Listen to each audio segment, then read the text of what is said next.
Hello, my name is Cameron Conway and I'm with changeofscenery.info. We provide historic walking tours of Charleston, South Carolina.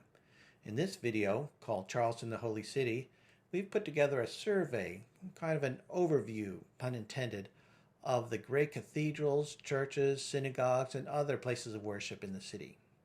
We hope you enjoy it, and please leave comments below. Thank you. First up is St. Michael's Episcopal Church. It was constructed in 1752 and it is the oldest surviving church in the city. The bell of this church crossed the Atlantic 7 times. First when it was imported from England, second when it was stolen by the British during the Revolutionary War, third when they thought better of it and returned the bell, fourth when, after being melted by a fire in Columbia in 1865 at the end of the Civil War, and sent back to England for recasting, fifth when it returned again, and one more round trip after Hurricane Hugo in 1993.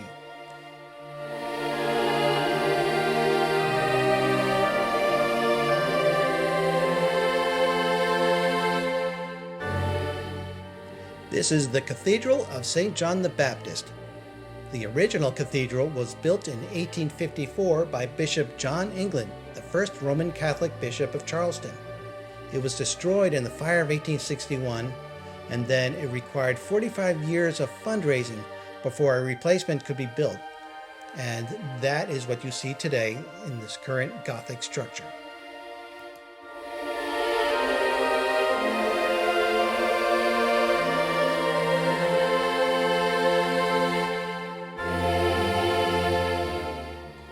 Here we have St. Matthew's Lutheran Church. It was constructed between 1867 and 1872 by the mayor Johann Andreas Wagner. He was the 43rd mayor of Charleston. This is also the tallest building in the city at 255 feet. There was a fire in 1965 causing the steeple to fall and sink 18 feet into the ground. The top of that steeple that fell is still in the ground and right in front of the church on the left side and can be seen today.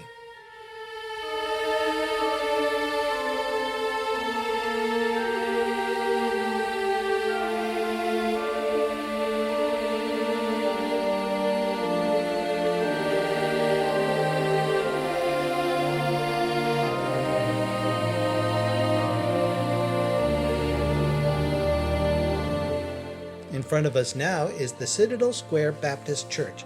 It was built in 1856 in the Romanesque style, as characterized by the semicircular arches in the windows and the doors. It was the second tallest building in Charleston at 210 feet, but its steeple collapsed twice. And after the second time, there was a competition going on with St. Matthew's, but it was decided they'd just leave it alone and keep it at 210 feet.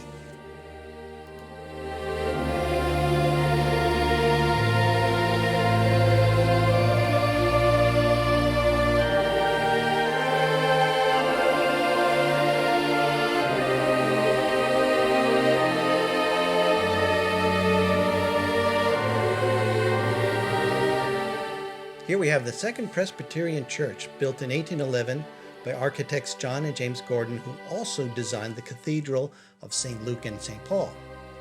The facade features a large lunette window in the pediment, and below that, the Tuscan columns.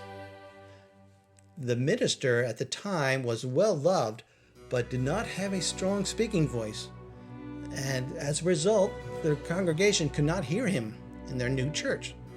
To remedy the situation, they did not get a new minister. They lowered the ceiling 12 feet and raised the floor 3.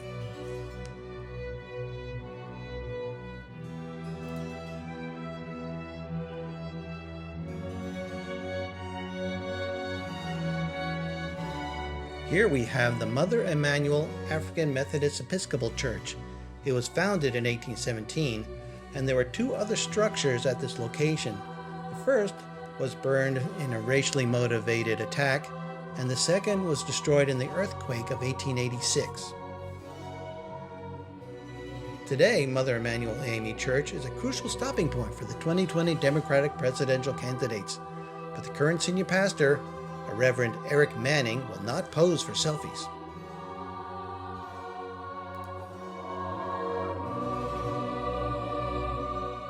This is St. Mary of the Annunciation, built in 1838 on the site of the first Roman Catholic Church in the Carolinas and Georgia. The early Catholics had to keep a low profile since they were the only religious group that was discriminated against due to the resentment from the English and French Protestant majority.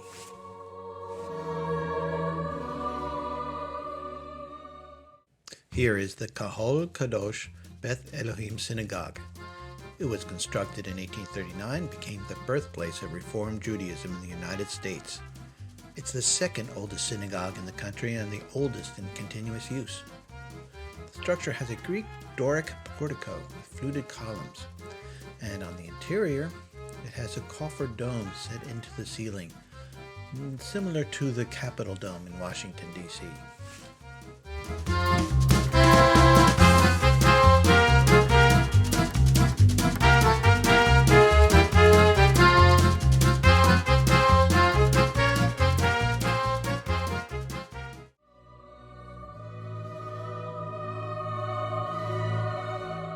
Here we have St. Philip's Anglican Church. The original church on this site was completed in 1723, though it was tragically lost to the fire of 1835. The present building was constructed in 1838. After the fire, a newspaper reporter commented on the loss of St. Philip's Church. Such deep and general regret as prevails among our citizens, unsurpassed in architectural beauty by any edifice in the Union. A timely reconstruction was performed that recreated many aspects of the original structure, most notably the triple Tuscan portico, which you can see below.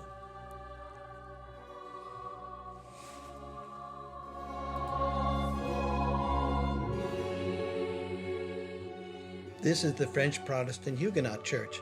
Its congregation was organized at this site in 1687, and this structure was built in 1844.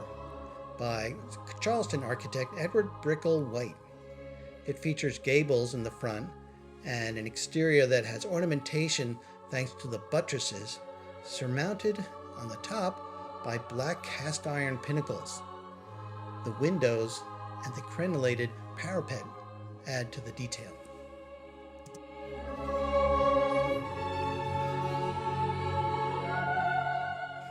This is one of the most remarkable architectural examples in Charleston churches. It is the circular congregational church, built in 1892, although the establishment of its congregation was in 1681, and where there were 3 other structures at this location. Next, you will see a circular drone view of the circular church.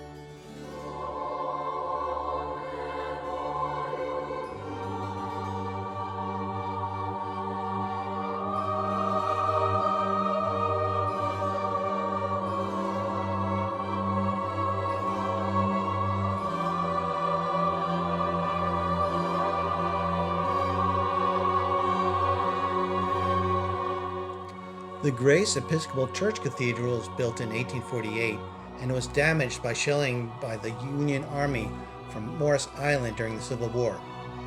Family tradition tells that the Johnson women who lived at 107 Wentworth Street, just across the street from this cathedral, sat on their roof and prayed for the steeple not to fall.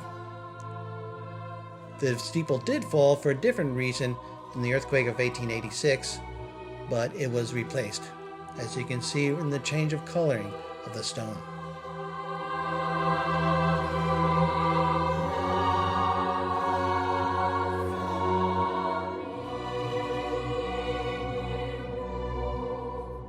This is the Unitarian Church, and it was built in 1772, and it's the oldest Unitarian church in the South. Numerous renovations ensured the survival of Gothic revival features, although the steeple size was reduced to better ensure durability in the event of another earthquake, such as the one of 1886 which destroyed the top of the church. It is believed that the real Annabel Lee of the poem by Edgar Allan Poe of the same name is buried in the graveyard of this church. Also, notice that the graveyard is as much garden as final resting place, especially when contrasted with the neighbor at St. John's Lutheran Church.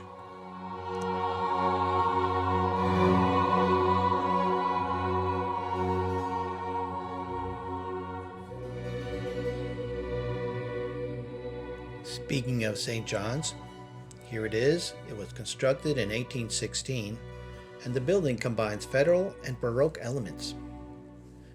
Reverend John Bachman was pastor of this church for almost 60 years.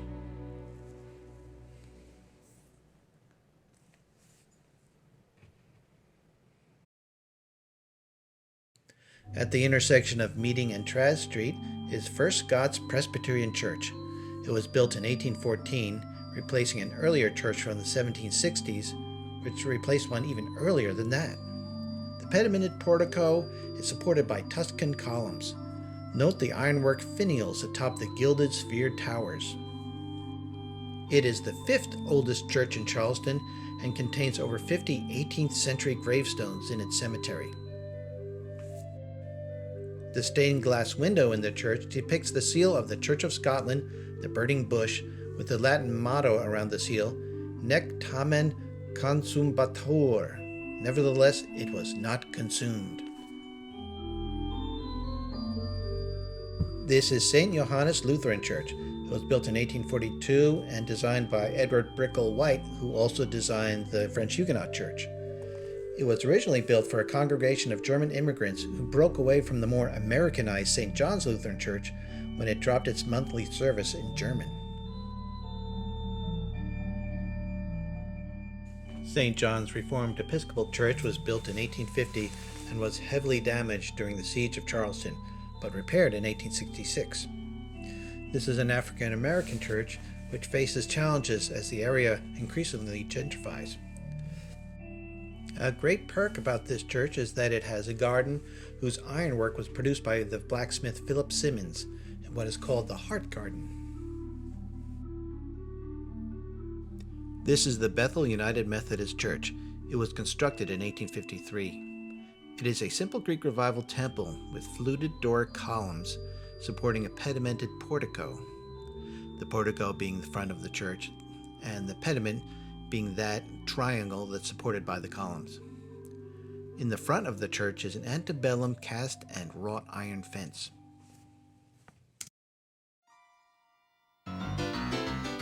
The old Bethel United Methodist Church is the original church. It existed in the same location as the one we just saw. This church was built in 1797 and was rolled across the street on palmetto logs and given to the black members of the congregation. At one time, free blacks and slaves were required to sit together in the galleries while the white congregation sat on the first floor. But those days are long gone.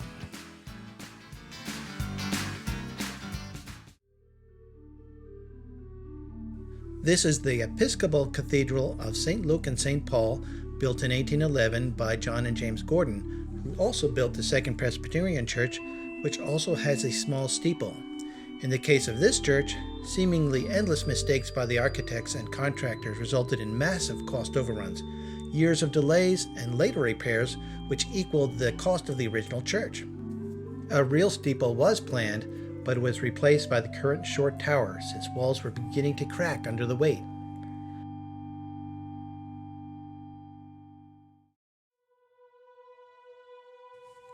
Near Hampton Park is the Charleston Tibetan Society, founded in 1994 and organized to accommodate interest in Buddhism and raise funds to help Tibetan refugees, and also as a destination for those seeking enlightenment. The Charleston Tibetan Society also created the Dharma Center in Columbia, South Carolina in 2002.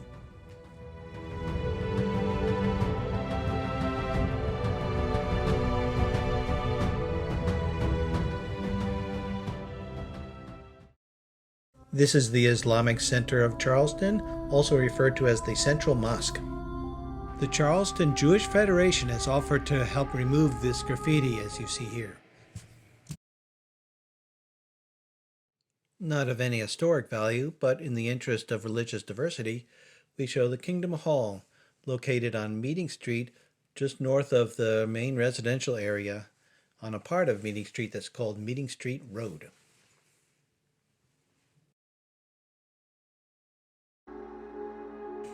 Though probably not an actual place of worship, 12 Gordon Street is quite unusual, and you might want to pause this video to take a closer look.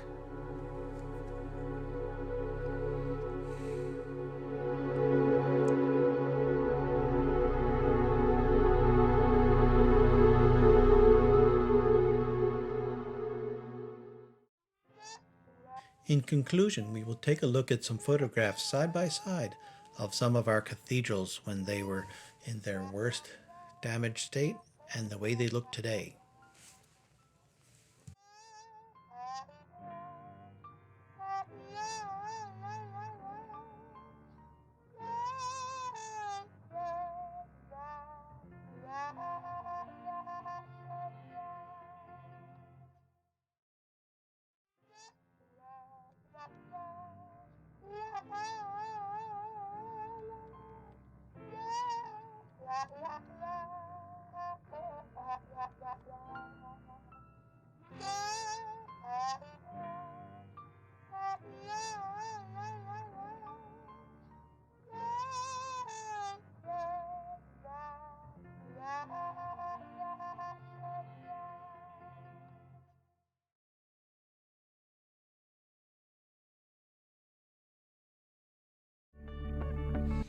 Thanks everybody for watching, and be sure to check out our amazing walking tours.